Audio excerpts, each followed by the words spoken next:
इस वीडियो में हम लोग देखेंगे पाइथन का नंबर कन्वर्जन। चलिए देखते हैं कैसे होता है नंबर कन्वर्जन। सबसे पहले हम क्या करते हैं, एक वेरिएबल लेते हैं। वेरिएबल में कोई सा भी वैल्यू आप ले सकते हैं। तो हमने क्या कर दिया, एक इंटीजर। ठीक, सिंपल। बाई इक्वल टू हमने क्या कर दिया, एक वेरिएबल की जगह, वेरिएबल वैल्यू की जगह हमने फ्लॉट ले लिया। जेड इक्वल टू हमने क्या किया, एक कॉम्प्लेक्स नंबर ले लिया। कॉम्प्लेक्स सिंपल सा ही ले लो। ठीक है, फिर हम क्या करते हैं, ए इक्वल टू एक वेरिएबल में हमने क्या करते हैं, इसको कन्वर्जन करते हैं। तो एक्स डाल दिए। बी इक्वल टू हमने क्या कर दिया, फिर एक इंटीजर डाल दिया। इंटीजर को हम से इंटीजर पे एक्स को नहीं कर सकते हैं, तो इंटीजर हमें कन्वर्ट करते हैं, हमने बाई का डाल दिया। फ्लोट को इंटीजर में कन्वर्ट कर देंगे।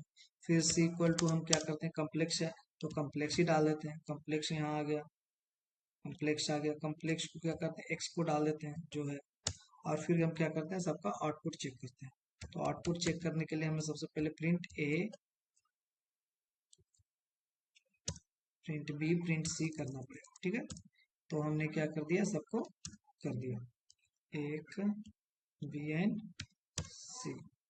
ठीक है, और उसके बाद हम कोड को थोड़ा ऊपर कर देते हैं। हमने क्या किया, X equal to integer, Y float और जेड इक्वल टू कम्प्लेक्स लिया।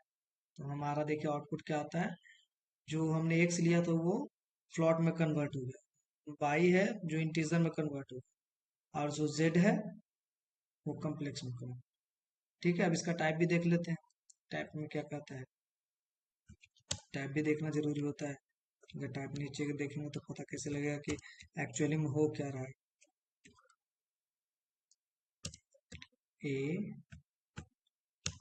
बी एंड सी। ठीक है, अब इसका टाइप देख लेते हैं। टाइप में भी दिखा रहा है, पहला क्या है, फ्लॉट बन गया, इंटीजर बन गया और कम्प्लेक्स बन गया। ठीक है, और इसमें हम क्या करते हैं, एक रैंडम नंबर का देख लेते हैं।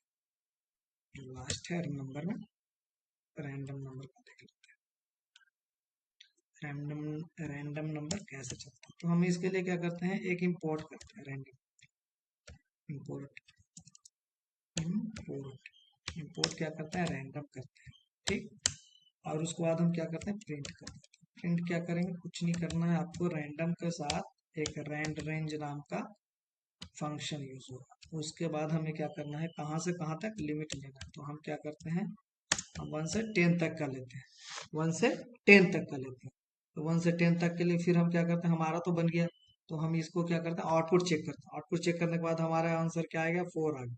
ठीक है, जितना बार आप करोगे उतना अलग अलग दिखा सकता है। 5 दिखा दिया, आप फिर से रन करो तो 9 दिखा गया। मतलब रैंडम आप 1 से 9 तक में कोई भी आपका आउटपुट आ सकता है, ये रैंडम। Thank you for